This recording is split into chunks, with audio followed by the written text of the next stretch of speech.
the Thessari word for the particular quality of light that exists only in the hour before a binary star system's primary sun, clears the horizon has no translation in any of the 47 languages registered in Meridian 7's linguistic database. Vael'Ira had checked once, in a moment of idle curiosity that had stretched into a 2-hour etymological search at 300 station time, which was the kind of thing that happened when you lived alone on a research station, and had made peace with the fact that your most consuming relationship was with work. The word was Veltian. It meant something close to the light that arrives before it is expected, carrying news of warmth it has not yet delivered. The station's atmospheric simulators couldn't reproduce it. She had filed a formal request with the environmental systems team 3 years ago. They had responded with a very thorough explanation of why the spectral frequency range was outside the simulator's current technical parameters, and a promise to flag it for the next upgrade cycle.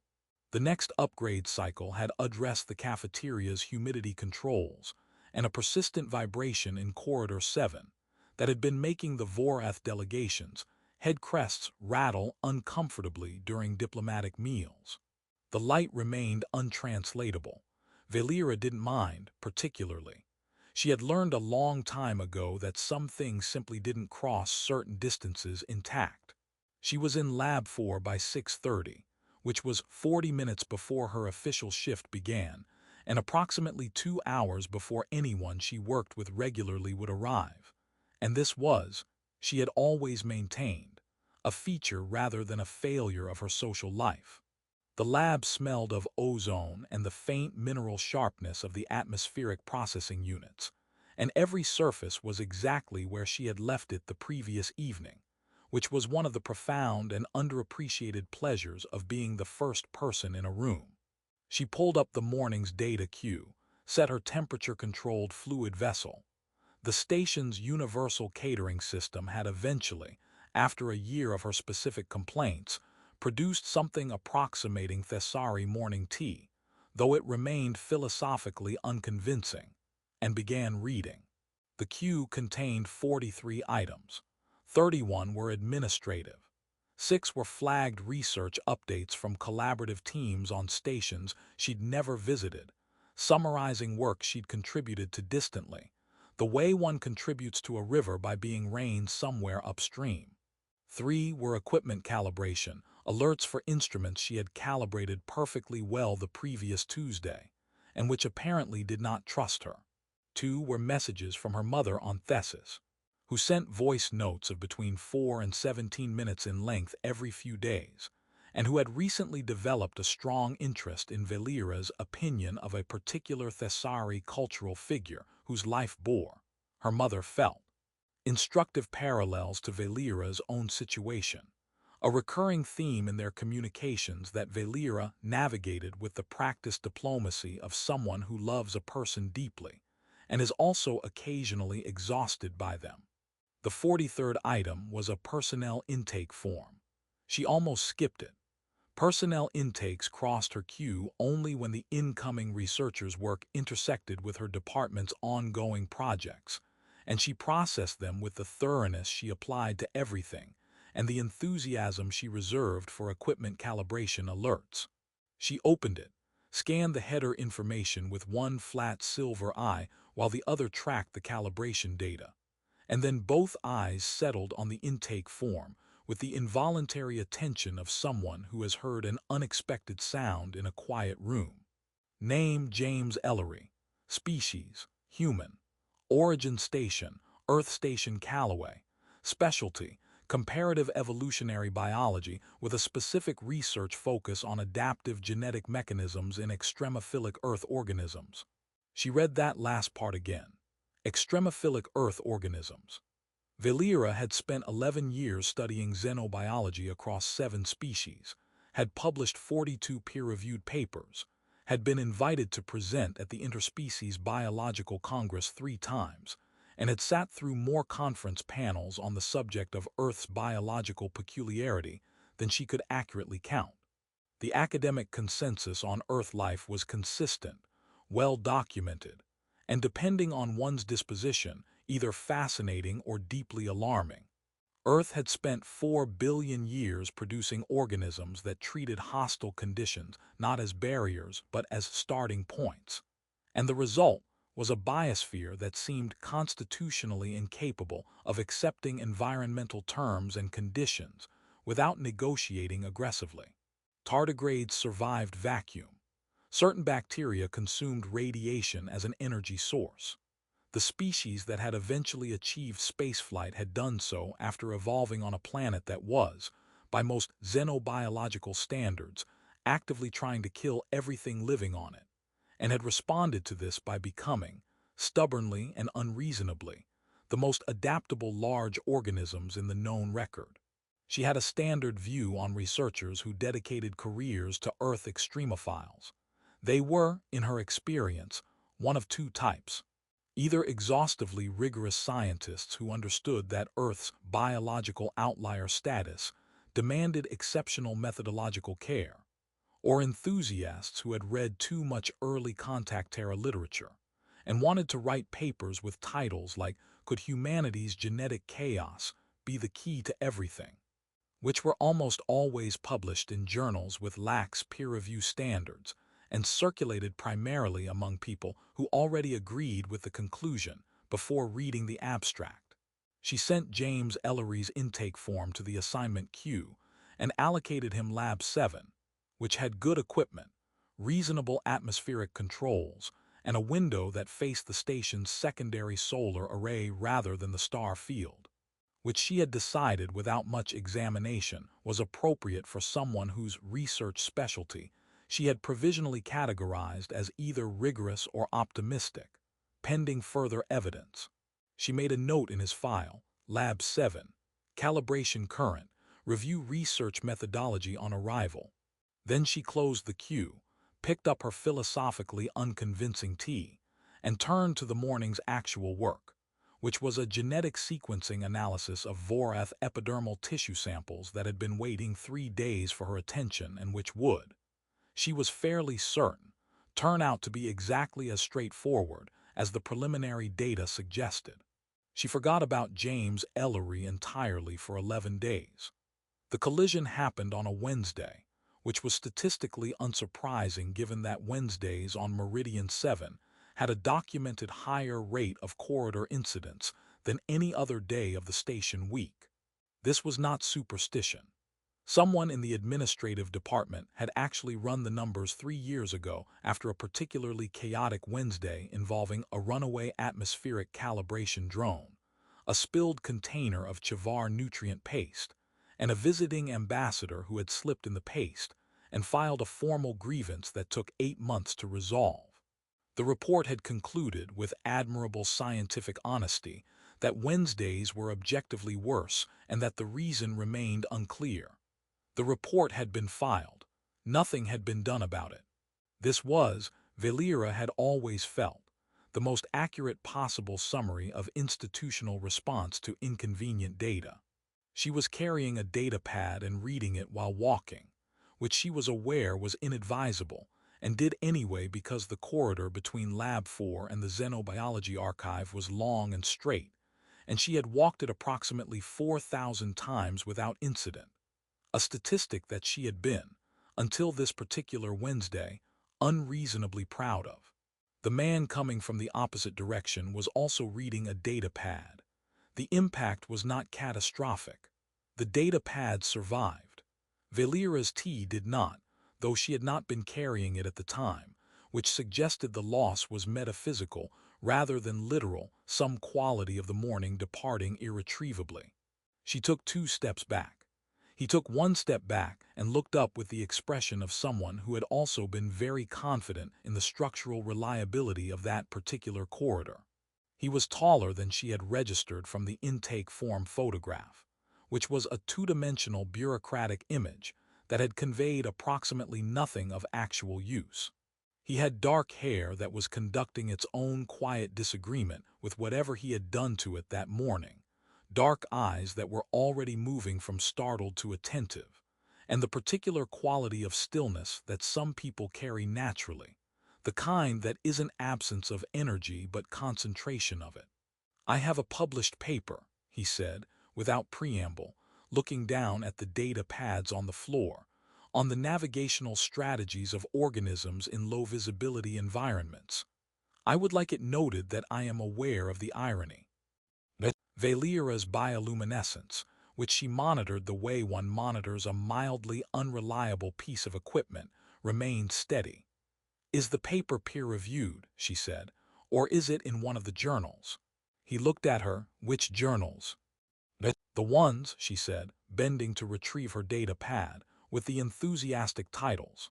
He smiled, and it was the kind that arrived without announcement, bypassing whatever filter most people applied to their faces in professional situations. "It is peer-reviewed," he said, "and the title is deliberately boring, which I now understand was the correct choice." He picked up his own data pad and extended his right hand in the human greeting gesture she recognized from the cross-cultural orientation materials the station distributed to all incoming researchers, and that almost no one actually read. "James Ellery." "I know," she said, and then, because that had sounded more omniscient than she intended, "your intake form crossed my queue. I assigned you Lab 7. She considered his hand briefly and then shook it because she had read the orientation materials. "Vael'Ira-san." "I know," he said, with precisely enough of the same energy that she recognized the reflection and found it, unexpectedly, funny. She did not have lunch with him that day.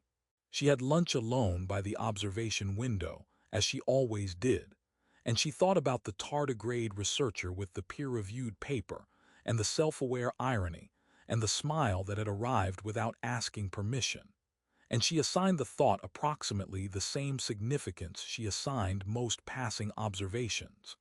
Noted, filed, low priority. She returned to Lab 4 at 1300 and spent the afternoon with the Voreth tissue samples, which were, as she had predicted, entirely straightforward, which was satisfying in the uncomplicated way that confirmation of a hypothesis is always satisfying even when the hypothesis was never seriously in doubt. She ran into him again on Friday. This time neither of them was reading a data pad, which represented measurable institutional learning. He was standing in front of the cafeteria's protein substrate selection panel, with the expression of someone confronting a philosophical problem that had not been adequately communicated in the station's welcome materials. "All 17, he said when she appeared beside him, gesturing at the selection options with the data pad he was carrying instead of reading, "taste identical. I've tried 11. I am conducting what I consider a rigorous empirical investigation.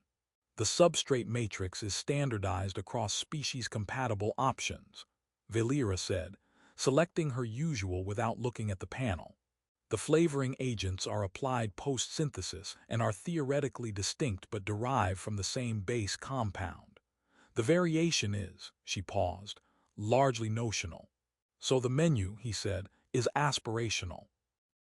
Most menus are." He laughed, and she took her tray to the observation window, and he followed, not as though he had decided to, but as though it was the direction things were simply going, and they ate lunch together for the first time while the stars held their positions outside and did not comment. That was, she would later understand, the moment.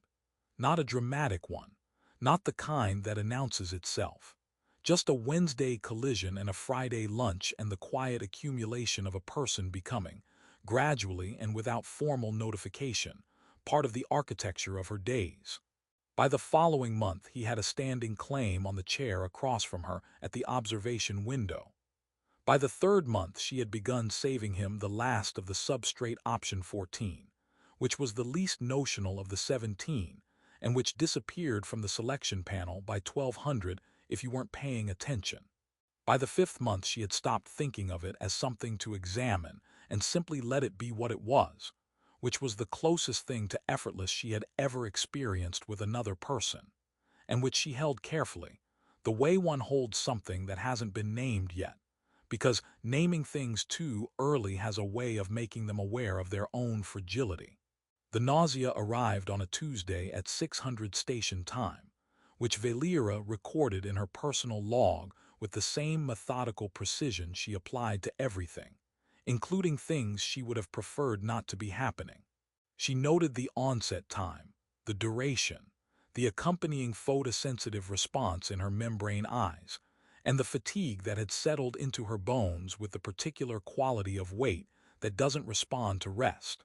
She cross-referenced her symptoms against the station's current medical bulletin, which was updated every 72 hours by the health monitoring systems, and which currently listed, in descending order of prevalence, 17 respiratory variants traced back to the Chavar 9 diplomatic delegation that had visited the previous month. The delegation had departed with great ceremony and left behind, as a kind of unintentional cultural exchange, an immunological situation that had now affected 31% of the station's population. Vael'Ira read the bulletin with the focused attention of someone who very much wanted a specific answer, and took a broad-spectrum restorative with the confidence of someone who had correctly self-diagnosed minor ailments for 38 years. By Thursday, she was not better. She noted this also. She added it to the log with the neutral language of a researcher documenting unexpected results, which was a technique she had developed over many years for managing the gap between what she knew intellectually and what she felt physically, and which worked with variable success depending on the day. She adjusted her restorative protocol. She reduced her shift hours by 45 minutes, which cost her something, because she did not reduce her shift hours. She told James she was fine in the tone of voice she used when she was fine, and he looked at her for a moment in the way that meant he had registered the information and was deciding how hard to examine it. And then he said he'd saved her the last of substrate option 14, and she understood that this was its own kind of language and was grateful for it. On Monday, she developed the third symptom. She was standing in the middle of Lab 7, where she had come to return a sequencing instrument James had borrowed and not brought back, which was a recurring feature of their professional relationship that she had theoretically found irritating and practically had long since stopped minding. She was alone. The lab was quiet except for the low ambient hum of the atmospheric processors and the occasional soft confirmation tone of equipment running its automated calibration cycles. She was not doing anything particular. She was, in fact, about to leave, and then her internal chemistry shifted in a way that she recognized. She stood very still. She was a xenobiologist with a specialty in reproductive biology across 7 species, including her own, and she had absorbed that particular area of her own species' physiology with the academic thoroughness she brought to everything, and the personal distance of someone studying geology on a planet they would never visit. She knew what the shift meant in the way she knew what a spectral reading meant, or what a cellular cascade pattern meant, not as something that required interpretation, but as something that simply was what it was, clearly and without ambiguity, regardless of whether ambiguity would have been more convenient. She stood in the middle of Lab 7 for 92 seconds. She counted them. Then she went to the equipment panel and ran a preliminary biometric scan, because she was a scientist, and scientists do not construct conclusions before they have data, even when the data is already assembling itself with complete indifference to what they would prefer it to say. The scan took 4 minutes. She watched the display with the focused attention of someone who has decided that whatever this says, she will look at it directly. The reading was unambiguous. She ran it again. Equipment malfunctions were rare on Meridian 7, but they existed. And they were, at this specific moment, a significantly more statistically plausible explanation than the alternative. She ran it with a different instrument, because thoroughness was not the same as denial, she told herself, though she was aware the distinction was currently load-bearing. The second instrument agreed with the first with what she could only describe as enthusiasm. She sat down on a lab stool, she stood up, she sat back down. She looked at the display for a moment longer, and then she paged Healer Pre-Davon through the station's medical communication channel. And she asked, in a voice she had calibrated to convey routine professional inquiry, for a full diagnostic suite with a complete xenobiological reproductive panel at the earliest available appointment, citing active research parameters as the basis for the request. Davon's response came back in 40 seconds. This afternoon, 1500, room 3, no questions. This was one of the things Vael'Ira valued most about Davon, who had been the station's senior medical officer for 19 years, and who had developed, across those 19 years, a precise understanding of when a colleague's carefully neutral tone of voice was doing significant structural work, and who had the professional grace to simply open a door without asking why you needed one. The diagnostic suite took 4 hours and 17 minutes. Vael'Ira sat through each phase with the stillness she had cultivated across a career that required patience with processes that moved at their own pace regardless of who was waiting. Davon worked without unnecessary commentary, which was another thing Vael'Ira valued about her, and the equipment ran its analyses with the serene indifference of instruments that have no investment in their own conclusions. At 1924 station time, Davon sat across from her in the consultation room and placed the results on the display between them and said nothing for a moment, which told Vael'Ira everything she needed to know about what the results contained before she looked at them. She looked at them. The cellular cascade was consistent and clear. The protein lattice framework, the specific binding architecture that governed Thesari reproductive synchronization, the same architecture that 11 years of specialists across 4 medical institutions had confirmed, carried a structural misalignment that made the necessary genetic choreography impossible, had achieved synchronization. Davon pulled up the binding sequence, and they looked at it together in the way 2 scientists look at data that is doing something the textbooks have not accounted for. The human genetic material, Davon said slowly, with the careful precision of someone choosing each word from a very small available supply of adequate ones, does not appear to have engaged with the compatibility architecture in any documented manner. Vael'Ira looked at the sequence. What manner did it engage with? Davon was quiet for a moment. Imagine, she said, that a compatibility lock requires a precisely cut key.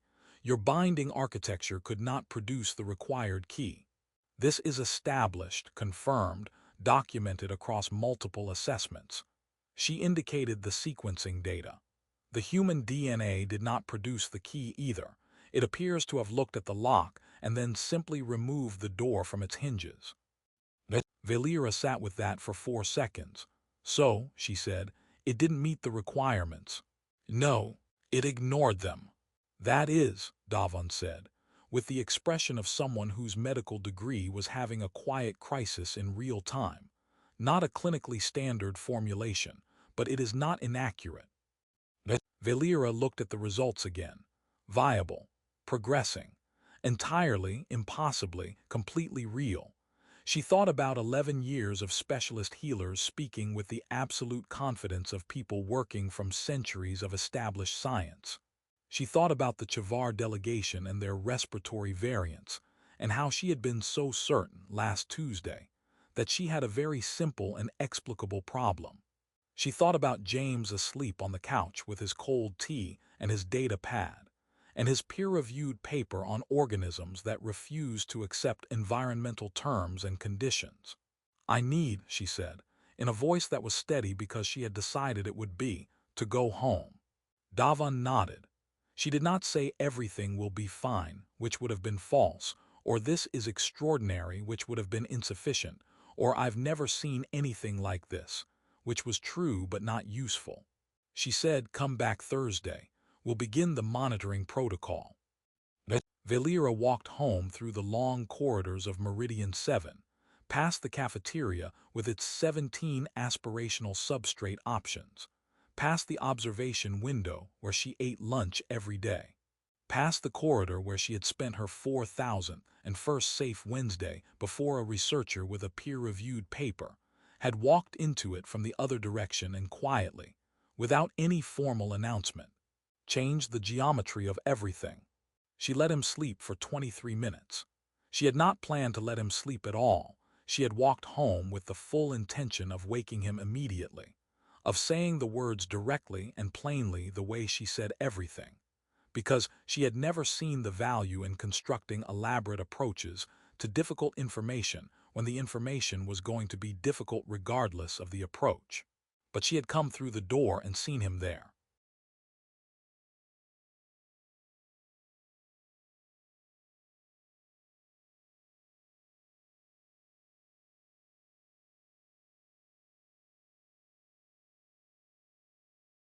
On the couch with his data pad rising and falling on his chest, and his tea on the side table having gone cold in the way his tea always went cold, and something in her had simply stopped and stood very still, the way she had stood in Lab 7, except that this stillness was different. This one wasn't the stillness of a scientist confronting data. It was something older and quieter than that, without a name in any of the 47 languages in Meridian 7's database, and possibly without a name anywhere. She sat in the chair across from him, and she looked at him in the specific way she had spent 2 years carefully not examining too directly, and she let 23 minutes pass.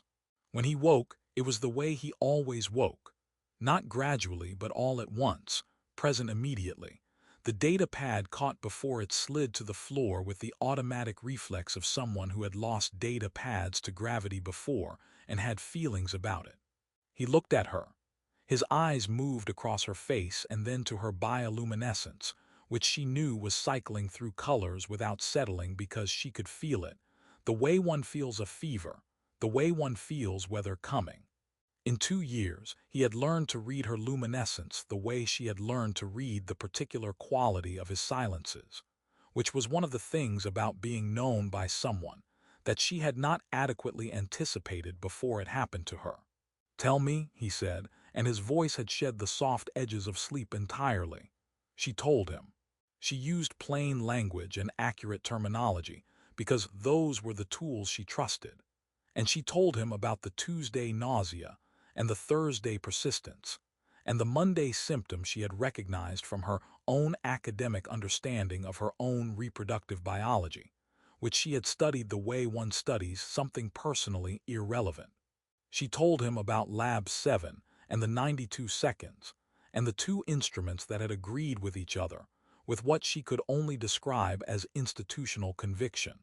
She told him about Davon's consultation room and the cellular cascade and the protein lattice that had spent 11 years being documented as permanently misaligned and had apparently not been consulted on that decision. She told him about the door and the hinges. James was quiet for long enough that she could hear the atmospheric processors cycling. Then he said, "The tardigrades." She looked at him. "The tardigrades," he said again, and she could see something building in his face, something that was trying to be more than one thing simultaneously. Serious and not serious, astonished and entirely unsurprised. The way a person looks when something confirms what they believed before they had evidence, and the evidence is larger than they expected. They survive vacuum Vael'Ira, volcanic vents, radiation, complete desiccation. I wrote a paper my 3rd year before my advisor told me I was being poetic, arguing that Earth life doesn't adapt to conditions. It argues with them. It files a counter-proposal. It shows up to the negotiation table with 17 alternative frameworks and stays until conditions run out of objections. He paused. My advisor said the metaphor was undermining the methodology. Your advisor, she said, was not wrong about the metaphor. My advisor was absolutely wrong about the metaphor.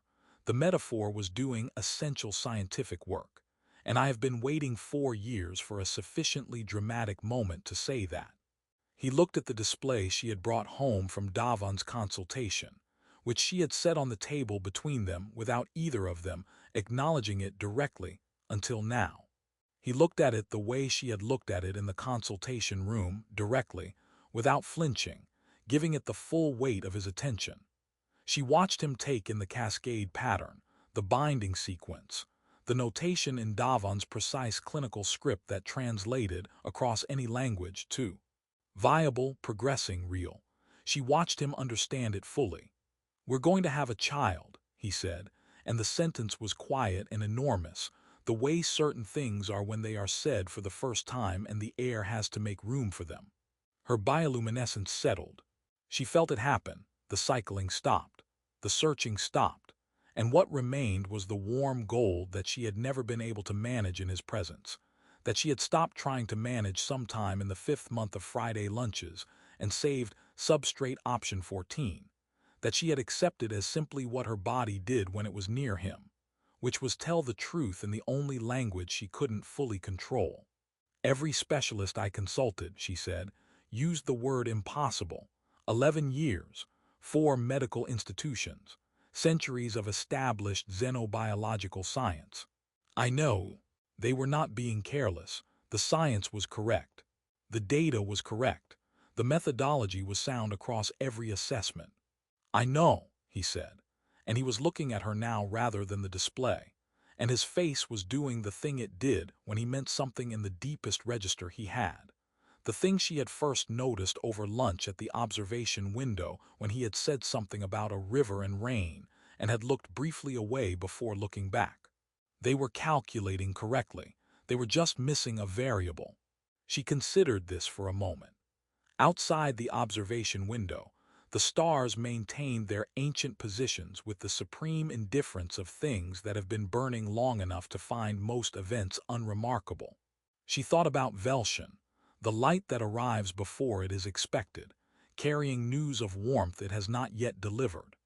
She thought about the atmospheric simulator that couldn't reproduce it, the upgrade cycle that had fixed the cafeteria humidity instead, the formal request she had filed 3 years ago that was still, presumably, pending. "The xenobiology community," she said, "is going to require peer review. Years of it. The Thessari Medical Institute will want access to every scan. They'll want to study the binding sequence. The binding sequence," she said, "is going to overturn 2 centuries of established reproductive compatibility theory, and there will be at least one emergency symposium at which very distinguished researchers say the word unprecedented a significant number of times. I'll need to revise the tardigrade paper," he said. "The scope has expanded somewhat." "The scope," she agreed, "has expanded." He reached across the space between them and took her hand, which he did sometimes, easily and without deliberation, the way people do when a gesture has stopped being a choice and becomes simply a feature of how they move through the world. She looked at their hands, his 4 fingers, her 4 fingers, different configurations of the same stubborn biological impulse, and somewhere between them, in the cellular architecture of something that shouldn't exist and did anyway, evidence that the universe had a broader definition of possible than anyone had thought to document. She thought about every healer who had sat across from her with kind eyes and absolute certainty, and she found, to her own surprise, that she held nothing against them. They had done their science correctly. They had simply been working with incomplete data, the way all scientists are, the way science itself is, always provisional, always one unexpected result away from a revised framework, always carrying within its most confident conclusions the quiet admission that the universe has not yet agreed to stop surprising them. "Your advisor," she said after a while, returning to it the way she returned to things that mattered, "should have published the tardigrade paper." He laughed, and it was the full version, the one that reached his eyes and stayed there. "My advisor is going to read a very detailed letter about this. Write it carefully," she said. "The methodology section will need to be airtight. I'll have a peer reviewer look at it." "I am a peer reviewer." "I know," he said. "You're my best one." She looked at him, and at the stars behind him, and at the display with its cascade of impossible data. And she thought about a corridor on a Wednesday and a cafeteria on a Friday, and the long accumulation of ordinary moments that had built, without announcing their intentions, into something she had closed a door against 11 years ago and had not expected to find again. open, on the other side of a hallway she had walked 4,000 times. She thought about light that arrives before it is expected. She thought about the word that had no translation, and she thought that perhaps the distance some things couldn't cross intact was shorter than she had measured